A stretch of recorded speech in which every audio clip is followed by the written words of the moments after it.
Bom dia, irmãos. Que a graça de Cristo seja com todos. Queria que os irmãos abrissem a palavra de Deus no Evangelho de Marcos. No capítulo 5, nós leremos dos versos 24 a 34. Mais especificamente, a parte B do verso 24 até o verso 34.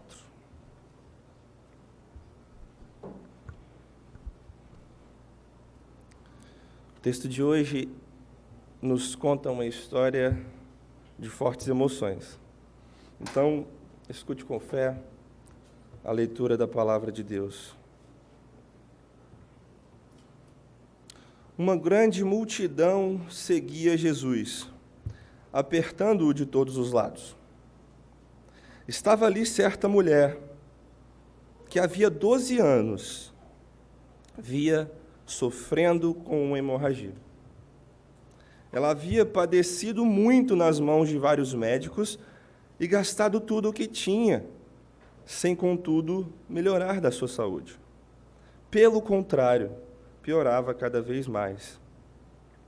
Tendo ouvido a fama de Jesus, a mulher chegou por trás dele, no meio da multidão, e tocou na capa dele. Porque dizia: se eu apenas tocar na roupa dele, ficarei curada. E logo a hemorragia estancou, e ela sentiu no corpo que estava curada daquele mal. Jesus, reconhecendo imediatamente de que dele havia saído o poder, virando-se no meio da multidão, perguntou: quem tocou na minha roupa? Os discípulos responderam: o Senhor está vendo que a multidão o aperta e ainda pergunta: quem me tocou? Ele, porém, olhava ao redor para ver quem tinha feito aquilo. Então, a mulher, amedrontada e trêmula, ciente do que lhe havia acontecido, veio, prostrou-se diante de Jesus e declarou-lhe toda a verdade. E então, Jesus lhe disse: filha, você foi salva porque teve fé. Vá em paz e fique livre deste mal. Vamos orar? Senhor, aqui está a tua palavra, aqui está o teu povo, Pai.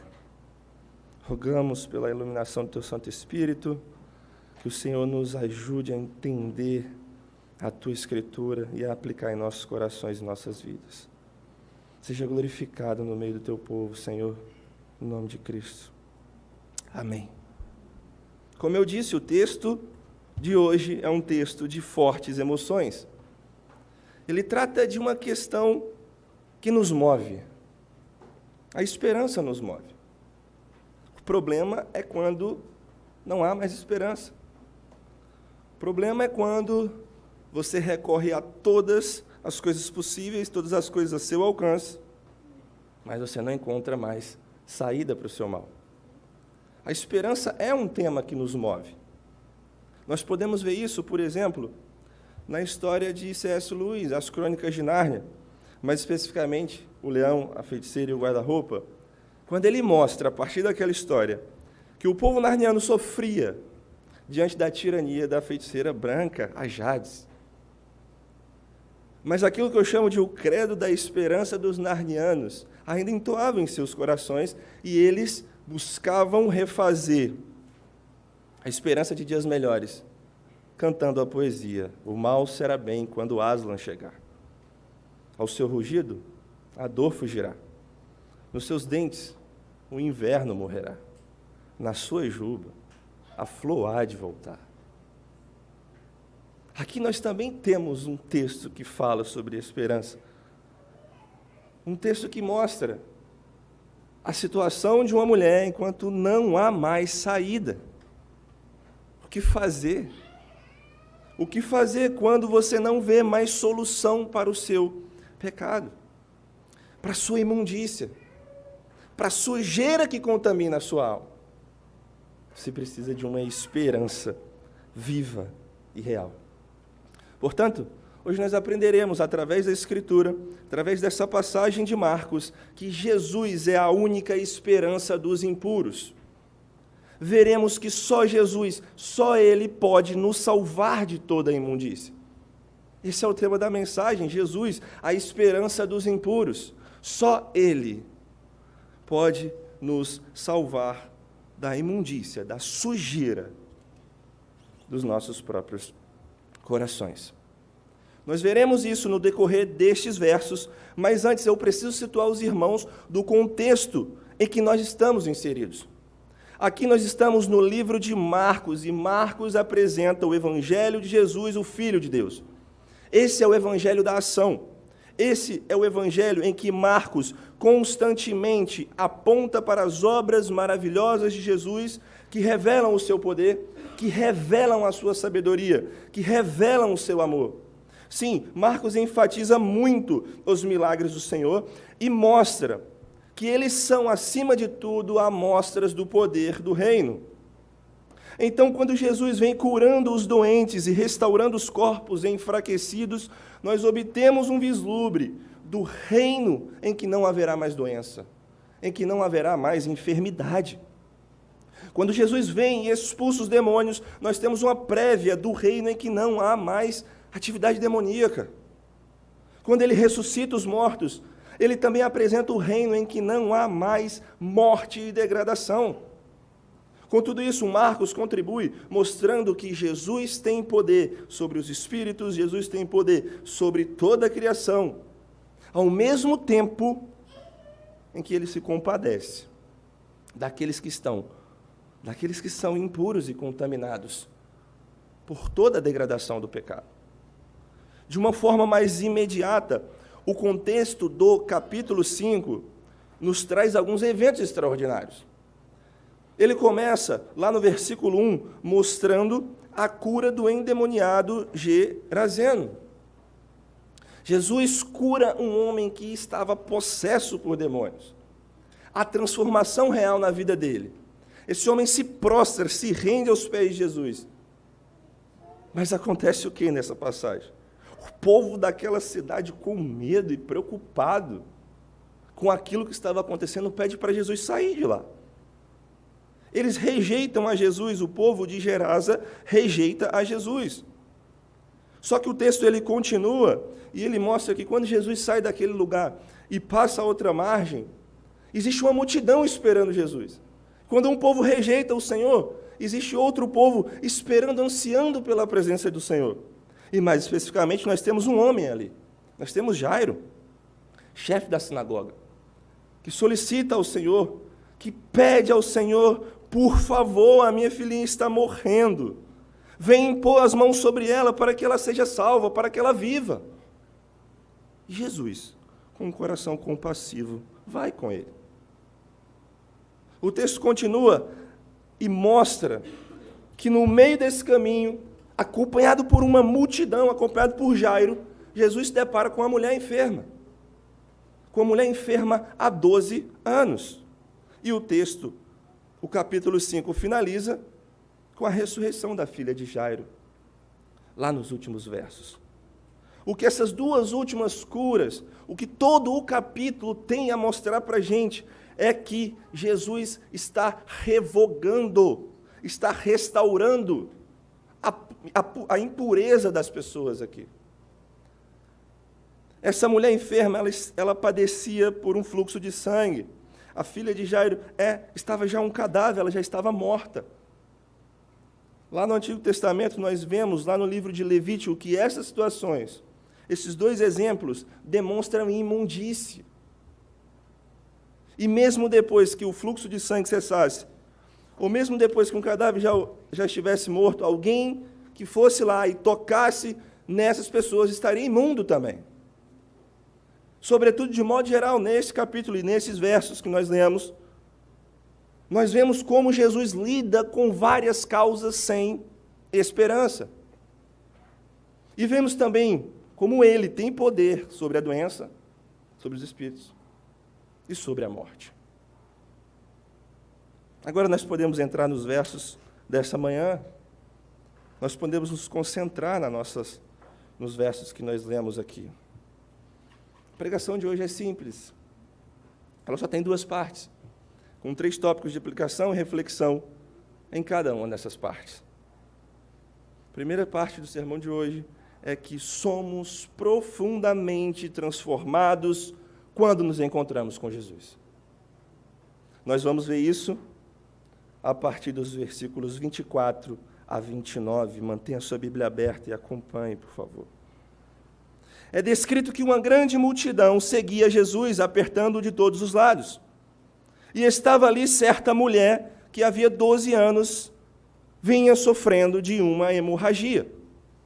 Nós não sabemos ao certo quais eram os detalhes da doença dessa mulher, mas nós sabemos que ela sofria com um mal que muito provavelmente não tinha cura.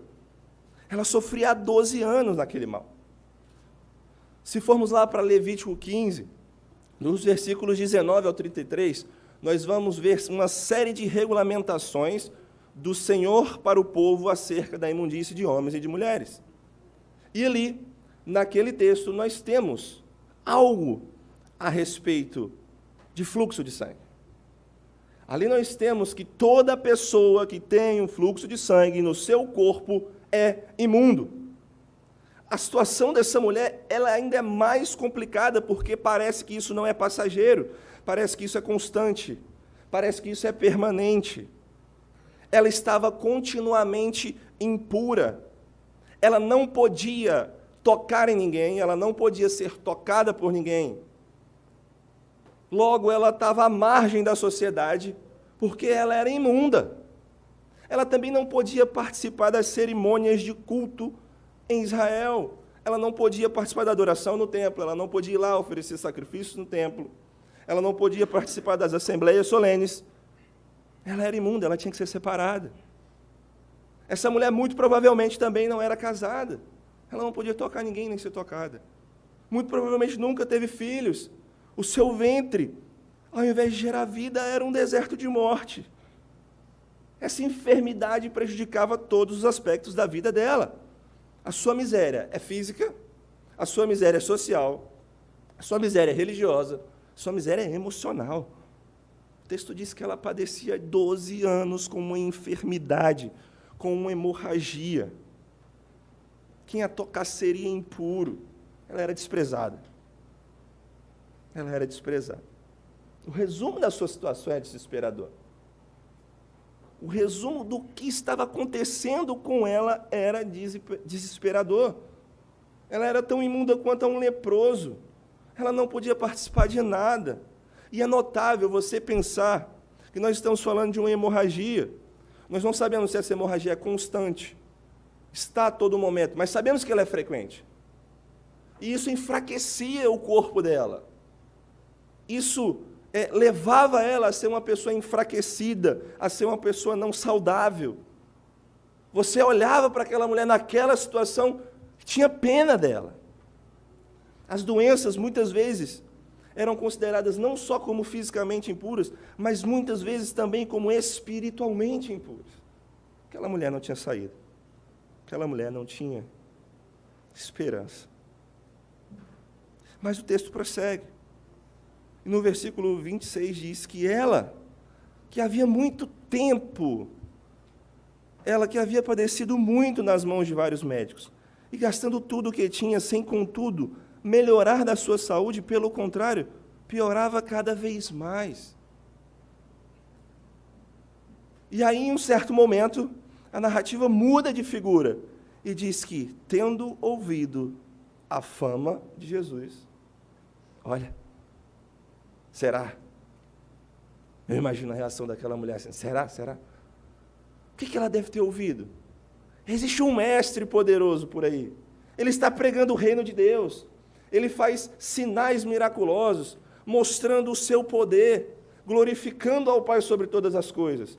Ele tem curado os enfermos, ele tem curado os perdidos, ele tem revelado o seu poder, ele tem revelado a sua graça, ele tem revelado a sua compaixão na vida de gente que não merece nada, na vida de gente considerada como espúria diante da sociedade. E ela ouve falar dessa fama. Será? será que ele pode me curar? E ela acompanha aquela multidão. Foque nesse detalhe. Ela está no meio da multidão. Ela já está descumprindo ordens ali. Não era para ele estar naquele lugar. Ela estaria contaminando a todos naquela situação com a sua imundícia, mas ela está ali. Ela arrisca, porque é a última chance dela. É a única saída que ela tem.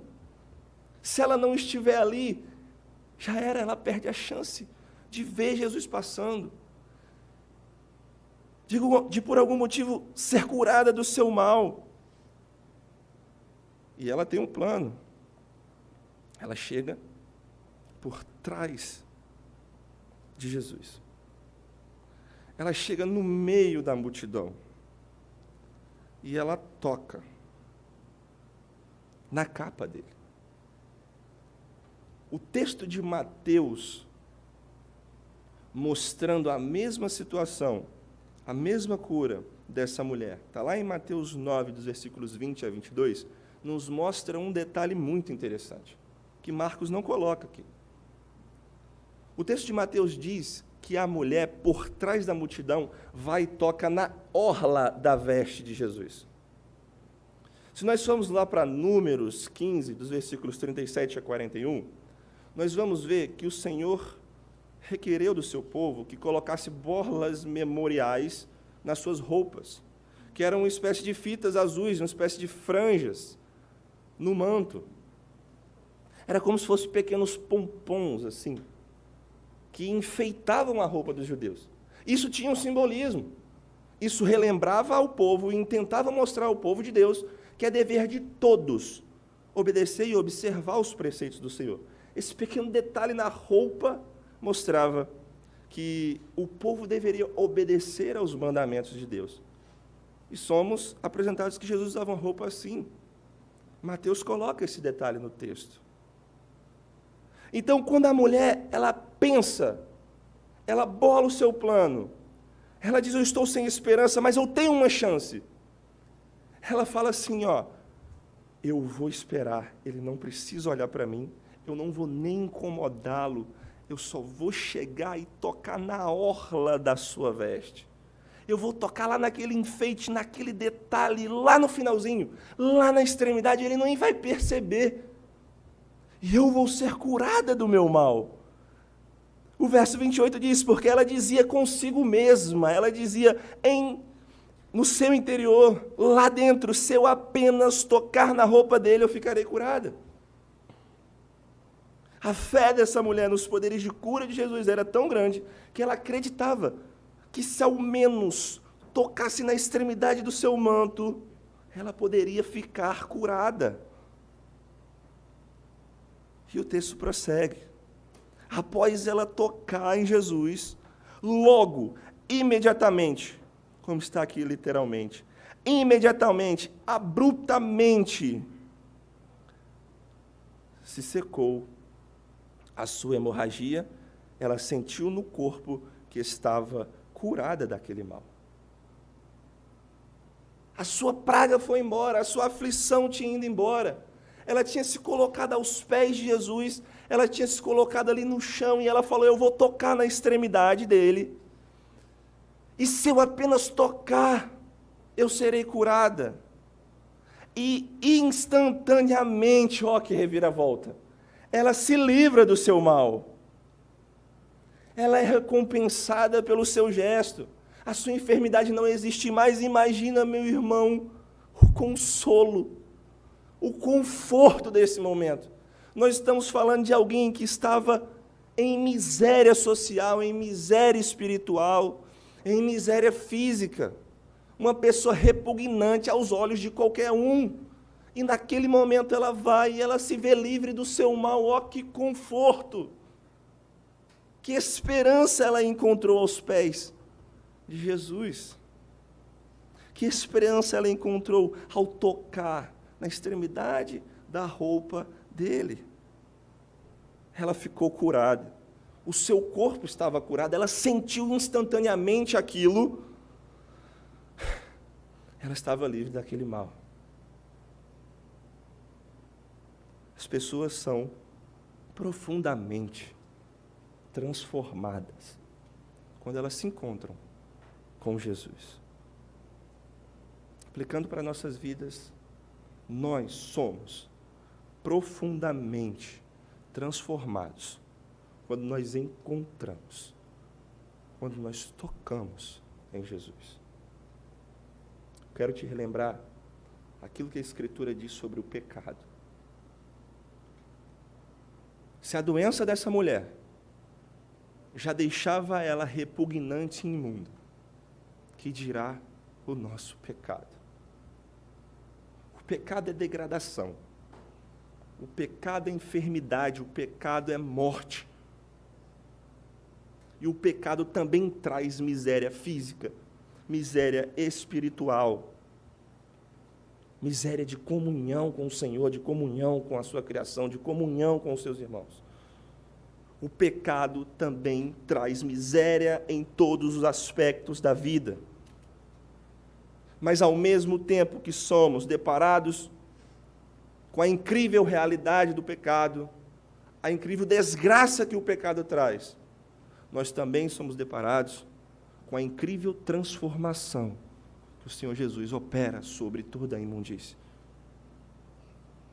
Nós somos deparados através das Escrituras de que o Senhor toma sobre si e cobre com a sua graça e justiça aqueles que recebem no coração o seu Evangelho e a sua palavra, aqueles que se apropriam da sua obra, aqueles que vêm a Cristo para serem transformados. O Evangelho mostra constantemente que nós somos beneficiados pela troca, o justo pelos injustos, o santo pelos impuros. Um primeiro ponto que eu queria que você refletisse, a partir de tudo que foi falado até aqui, é que o toque de Jesus, ele é purificador. O toque de Jesus, ele é purificador no passado e ele continua também purificador hoje, agora, neste momento. Seja qual for a maldade do seu coração, seja qual for a profundidade das suas trevas ou a feiura que você tanto esconde lá no cantinho escuro da sua vida, toque no Senhor através da fé. Corra para os seus braços, se derrame diante dele, seja por ele purificado. Segunda coisa é que o seu problema, ele não pode só te afligir, o seu problema tem que te arrastar aos pés de Jesus. O seu problema tem que te levar aos pés de Cristo. Não dá para você conseguir uma saída sem Ele. O seu problema, ele não pode só acabar com você, ele tem que te levar aos pés de Cristo, rendido diante da revelação do seu amor. Rendido diante da revelação da sua compaixão. Quando você for deparado com os seus problemas, lembre, eles não são só para te afligir, eles são para te levar aos pés de Jesus. E o terceiro e último ponto dessa aplicação e dessa reflexão é que, nele, em Jesus, os marginalizados, os enfermos encontram renovo. Quero que você entenda que ele não é um rei que veio só para gente influente e nobre. Lembre-se, Jairo está aqui com Jesus. Jairo é chefe da sinagoga, Jairo é um homem influente, muito provavelmente um homem de posses, um homem de condição. Jairo chega diante de Jesus e fala: Senhor, por favor, a minha filhinha, ela tem 12 anos, ela está padecendo, ela vai morrer. Jesus se compadece dela, Jesus vai com ele, mas no meio do caminho também há lugar para a gente oprimida, para a gente marginalizada, para a gente enferma, porque Jesus, o Salvador dos crentes, sempre é exposto como alguém muito gentil, fácil de abordar, aquele que cura corações partidos, aquele que é o refúgio dos fracos e oprimidos, o consolador dos aflitos, o melhor amigo dos enfermos. Nele os marginalizados encontram refúgio. Nele os marginalizados e enfermos encontram renovo. Aqueles que são oprimidos pelo pecado encontram esperança em Jesus. E ele não veio só para a gente rica e influente, ele veio para a gente pobre, ele veio para a gente desprezada, ele veio para a gente à margem da sociedade também, como essa mulher. Não tenha dúvidas, meu amigo, que todas essas características têm por finalidade servir como imagem para o alívio que o Evangelho do Senhor Jesus proporciona à alma humana. Seja renovado pela esperança que há nele, seja renovado pela obra dele, para a glória dele também. Amém?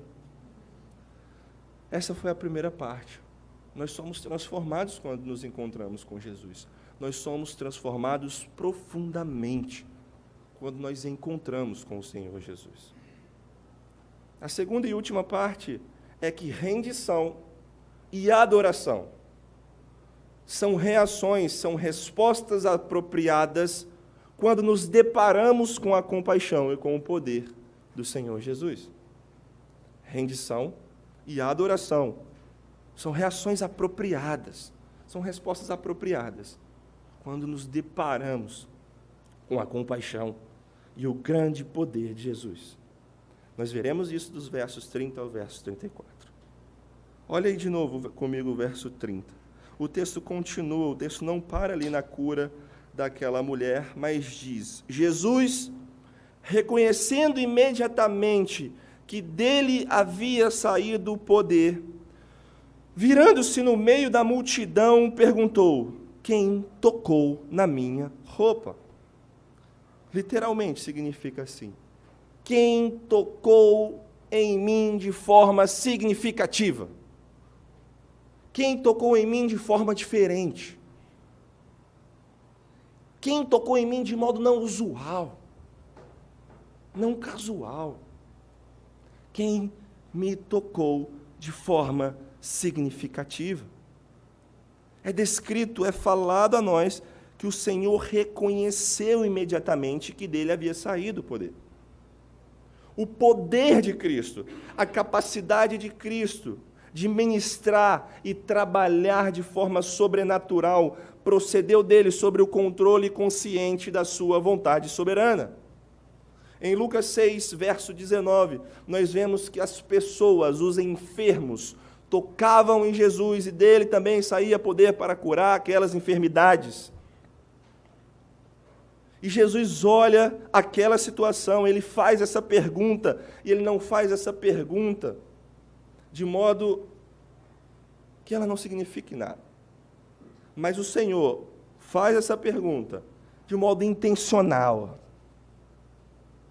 para que aquela mulher que estava no meio da multidão fosse identificada, para que ela se aproximasse do Senhor, contasse toda a verdade, fosse abençoada, elogiada e restaurada completamente. Foi para uma mudança necessária no coração daquela mulher, uma mudança favorável que Jesus fez essa pergunta. Foi para que Jesus olhasse e visse a sua confissão diante de todos. Já que ela tinha obtido a sua cura, ela poderia muito bem ter ido embora, se ela só estivesse se preocupando com aquilo. Ela estava no meio da multidão. Imagina o tanto de gente ali abraçando Jesus e falando: Senhor, Senhor, Senhor. Ela toca lá na extremidade da sua veste. Ela poderia muito bem sair correndo e nunca mais voltar, ela já estava curada.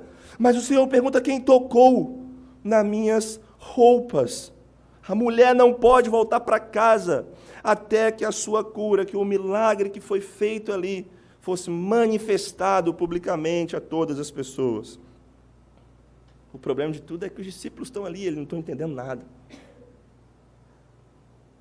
Os discípulos responderam: o Senhor está vendo que a multidão o aperta e ainda pergunta: quem me tocou? Olha que resposta impensada. Que resposta cruel. Que resposta de mau gosto. Que observação crítica, sem iluminação nenhuma. Sim, sim, é compreensível que estava muita gente ali em volta. Muito provavelmente os discípulos andando no meio daquela multidão, recebendo cotoveladas, empurrões, as pessoas querendo se aproximar. Mas só que Jesus percebe algo diferente, ele pergunta: quem tocou em mim? Eles, de forma impensada, de forma rude, de forma cruel, sem compaixão nenhuma, falam: Senhor, Por favor. Tem um monte de gente aqui, se o Senhor está perguntando quem te tocou. Deve ter sido qualquer um aí. O Senhor Jesus nem responde diretamente a eles. É nos dito que ele, Senhor, olhava ao redor para ver quem tinha feito aquilo. Lembre-se, essa mulher estava banida da sociedade. Ela estava em miséria social, em miséria espiritual. Ela estava em miséria física. Ela estava à margem. Ninguém se importava com ela. Quando Jesus pergunta, Jesus olha ao redor, Jesus procura ela no meio da multidão, para que a sua compaixão identificasse quem o havia tocado. Que mesmo aos olhos daquele público, esse gesto de Jesus significaria impureza ritual, mas Jesus faz isso. O seu coração compassivo busca a mulher no meio da multidão, ele está olhando, ele está procurando continuamente para ver quem havia feito aquilo. Jesus quer dar uma bênção muito maior para ela. Jesus não quer apenas livrar ela da sua enfermidade, Jesus também quer curar a sua alma. Jesus intenta se revelar a ela não somente como curador da sua doença, mas também como salvador da sua alma, como seu amigo, como alguém que olhasse a ela com carinho. Quando o Senhor procura ela no meio daquela multidão, o Senhor está dando a oportunidade dela contemplar o seu rosto, que ela sentisse o seu amor, que ela ouvisse as suas palavras de incentivo, que ela fosse abençoada de um modo completo. Versículo 33 diz que, então, a mulher, amedrontada e trêmula, ciente do que lhe havia acontecido, ela veio, prostrou-se diante de Jesus e declarou-lhe toda a verdade. Irmão, imagina essa situação. Imagina você lá, à margem da sociedade,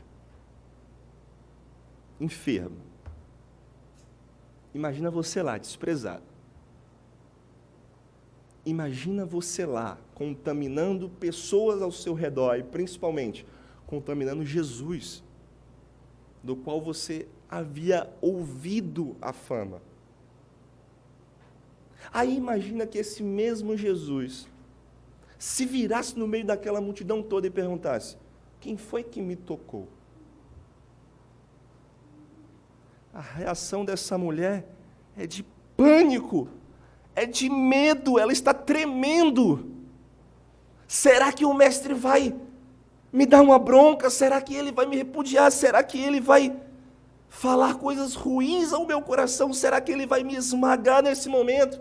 Será que ele vai julgar a minha atitude como inapropriada? Eu o deixei imundo. Eu estou contaminando ele com a minha impureza. Será que Jesus nesse momento vai esmagar essa mulher? Será que Jesus nesse momento vai se virar para ela, vai repreendê-la, vai mandar ela para casa, vai humilhar ela diante de toda a multidão? O que você acha que Jesus ia fazer? O que você acha que o coração de Jesus estava sentindo naquele momento? Como as afeições dele estavam se movendo diante daquela situação, de alguém que tinha descumprido as observâncias cerimoniais, de que alguém que não havia levado em consideração tudo que estava escrito lá no livro de Levítico, alguém que não tinha observado os mandamentos. O que você acha que Jesus ia fazer? Para essa pergunta é muito importante. Nós percebemos que para Jesus as necessidades do seu povo são uma prioridade muito maior do que essas observâncias cerimoniais. As necessidades do povo de Deus, a necessidade de restauração do povo de Deus é muito maior para o Senhor Jesus. É a prioridade para Ele. Não foi fácil para essa mulher tomar essa atitude, mas ela está ali, prostrada, rendida aos pés daquele que a havia curado. O que você acha que Jesus ia fazer?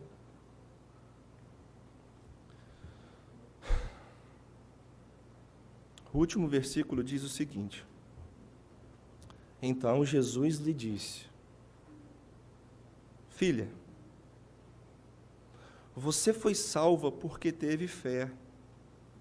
Vá em paz e fique livre desse mal. Imagina aquela mulher ali amedrontada e tremendo, ouvindo a primeira palavra que sai da boca de Jesus: filha. Filha.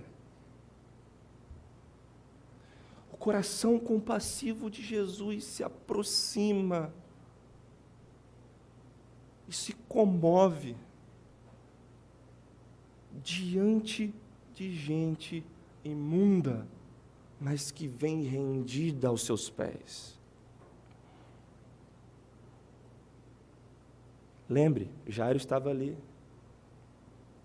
Você lembra como Jairo pediu e chegou diante de Jesus? Senhor, a minha filhinha está morrendo. Venha impor as mãos sobre ela, para que ela seja salva e viva. E Jesus foi com ele.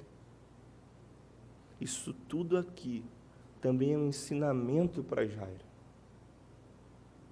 de que o Senhor possui outras filhas no meio da multidão, de que o Senhor se preocupa também com outras filhas que há muito tempo sofria terrivelmente. Filha,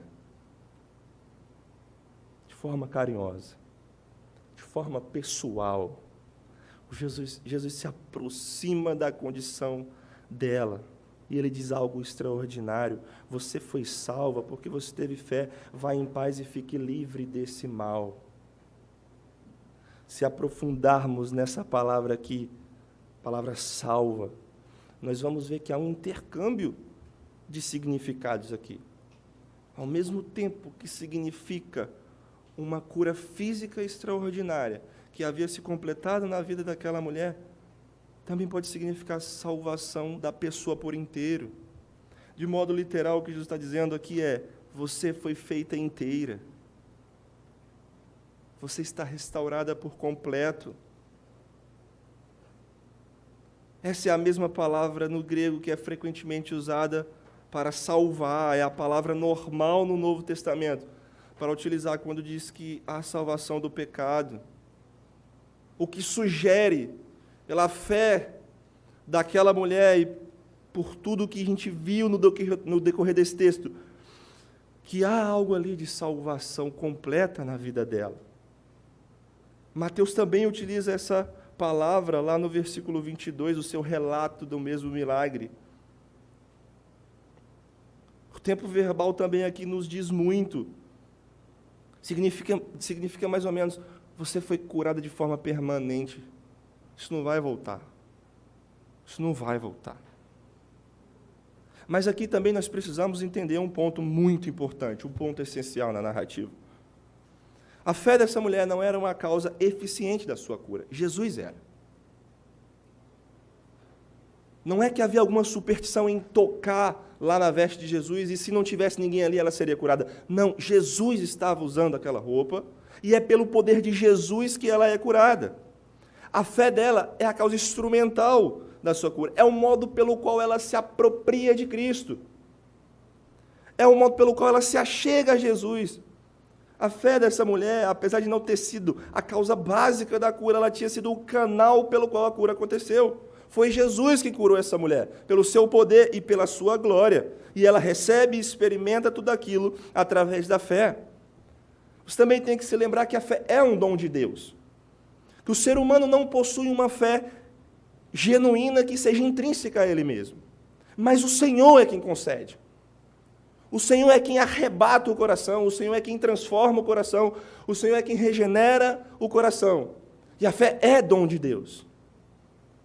Nós somos apresentados no texto de que ela ouviu falar da fama de Jesus. Muito provavelmente ela tenha ouvido sobre o seu poder, sobre a sua graça, sobre a forma como ele lidava com pecadores. E ela acredita nisso. ela se coloca diante do Senhor de uma forma humilde, e ela fala assim: olha, se eu tocar nele, se eu apenas encostar nele, eu vou ser curado do meu mal. A fé não é simplesmente concordar intelectualmente com o ensino bíblico, mas é a confiança total em Jesus, e ela confiou. Isso é produzido por Deus. Fé genuína não é intrínseca ao ser humano. Isso é produzido pelo Senhor. Mesmo que a fé dela, em algum momento ali da sua vida, nesse momento exato, não era perfeita. Ela não tinha todas as respostas. Mas é um meio pelo qual ela se apropria e experimenta a graça de Jesus. Vá em paz. Fique livre do seu mal. Você foi salvo porque você teve fé. Sua restauração é completa. Existe uma multidão em volta. Ela está no meio daquela multidão. Existem os discípulos ali. Existe Jairo ali. Ela se derrama aos pés de Jesus e ela conta toda a verdade. Imagine essa cena. Senhor, eu sofro há 12 anos. Senhor, nenhum médico foi capaz de me curar. Eu coloquei toda a minha esperança na medicina do meu tempo. Eu gastei todo o meu dinheiro, eu me esforcei para ser curada e ninguém conseguiu, Senhor. Mas um dia eu ouvi falar do Senhor. Um dia eu ouvi falar que o Senhor é compassivo e que o Senhor tem poder para curar qualquer tipo de enfermidade. Então eu pensei no meu coração, se eu apenas tocar a Ele, eu serei curada. E foi isso que eu fiz, Senhor. Eu me juntei no meio da multidão. Eu fui lá e eu toquei no Senhor. Perdão se eu te fiz imundo. Perdão se eu te contaminei com a minha impureza. Mas era o único jeito, era a minha única esperança. Agora eu estou aqui prostrada diante do Senhor, reconhecendo o que aconteceu comigo. Reconhecendo que a minha vida foi mudada, que eu fui restaurada. Eu estou aqui rendida aos teus pés, te contando toda a verdade. Filha,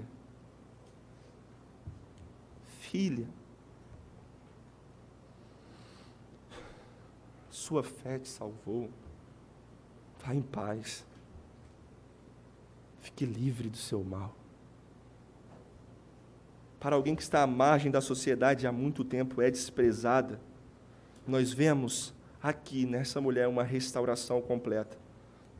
Temos uma restauração da sua saúde, temos uma restauração no sentido social, ela está voltando à sua comunidade limpa. E nós temos uma restauração espiritual. Ela agora pode sair por aí. Ela pode ser testemunha do toque purificador do Senhor Jesus. Ela pode testemunhar da sua glória, ela pode testemunhar do seu poder, ela pode louvar a Deus por aquilo que ela foi apresentada. 3 pontos para a nossa aplicação pessoal e para a nossa reflexão. O primeiro ponto é que a nossa maldade, ela não contamina o Senhor. Pelo contrário, nós somos purificados por Ele da nossa imundícia. Se essa mulher com fluxo de sangue era imunda, e não podia fazer absolutamente nada com aquela situação, que dirá aqueles que são contaminados pelo pecado? O pecado traz degradação, como nós vimos. Ele traz miséria em todos os sentidos. Ele traz impureza, ele traz sujeira. Mas o que acontece quando somos tocados pelo Senhor, quando tocamos aquele que tem as mãos limpas e o coração puro? Ao invés de infectá-lo, somos curados. Jesus reverte a maldição da queda, Ele reverte a degradação. O poder de Jesus é capaz de fazer com que a podridão trazida pelo pecado ande para trás.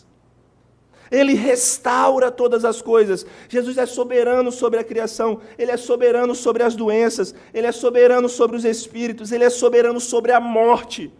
Isso deve causar em nós um assombro tão grande que nos leve de joelhos diante dEle, deslumbrados diante da revelação da sua glória e do seu poder, deslumbrados diante da revelação da compaixão que há em seu coração.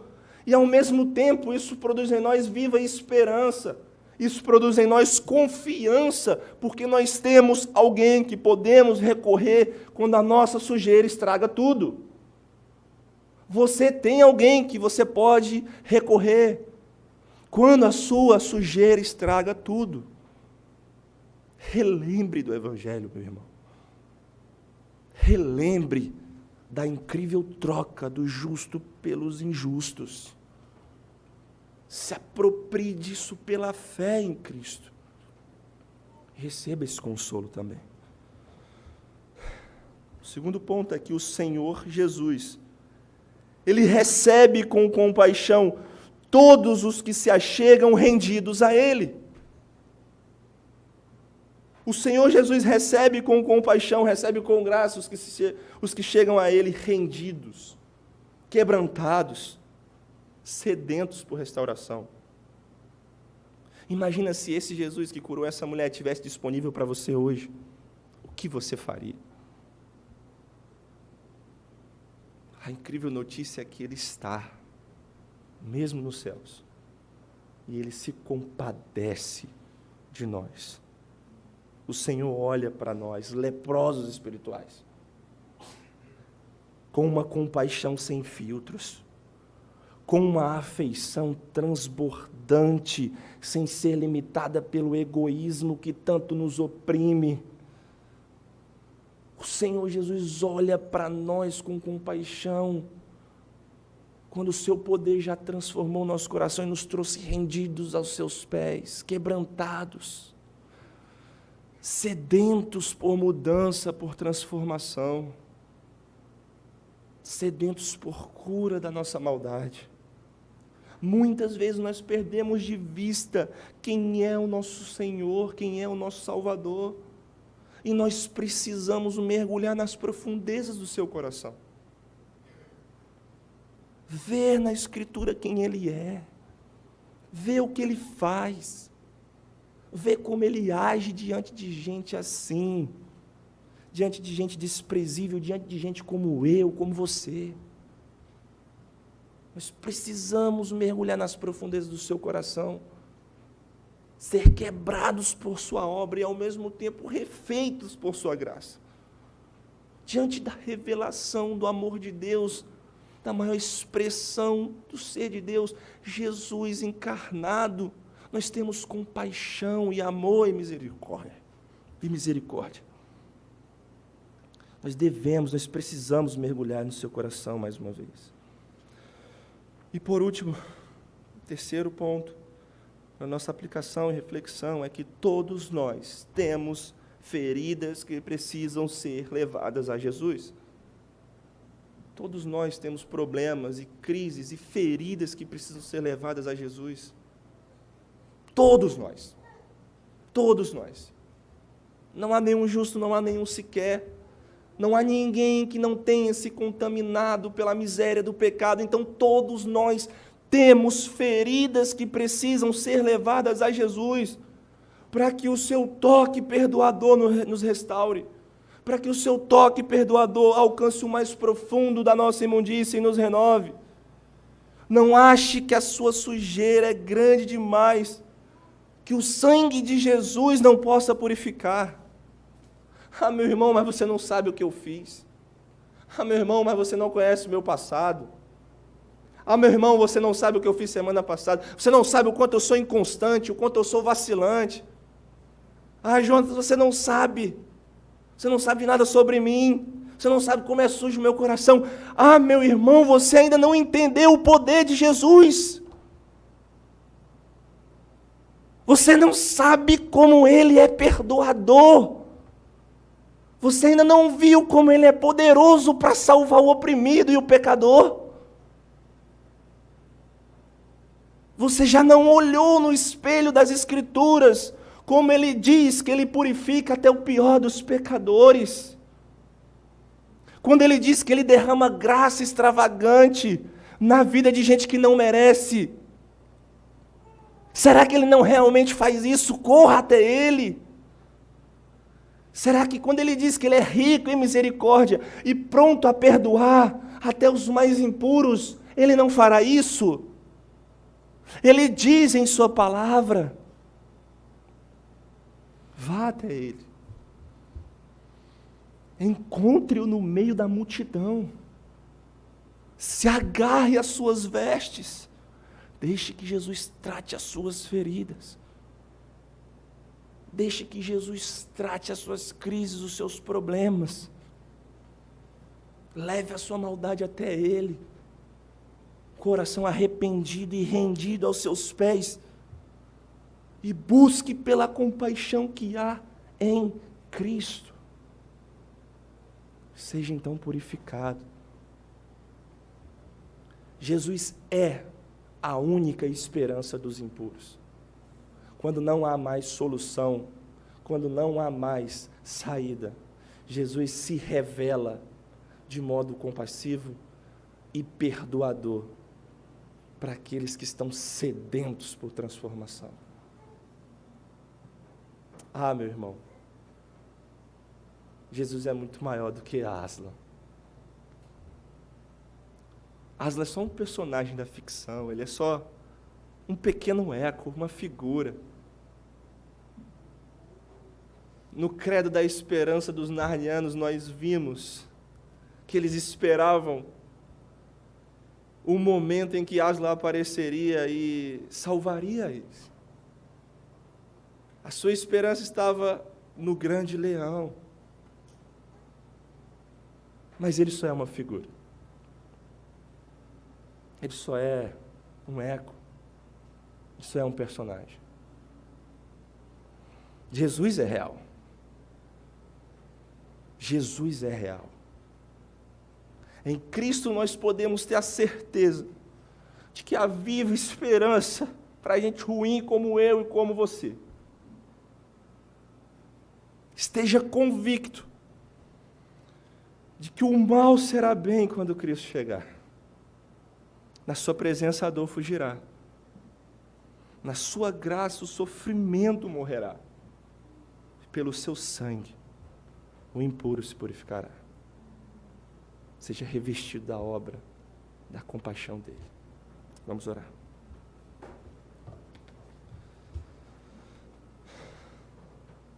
Senhor, nós estamos aqui, Pai,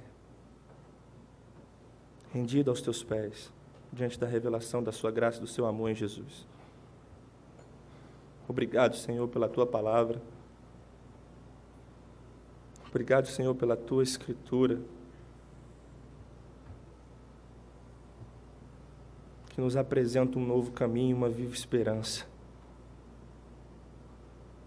Obrigado porque o Senhor deixou isso para nós. Obrigado por Jesus, Senhor. Obrigado porque Jesus é a esperança dos impuros.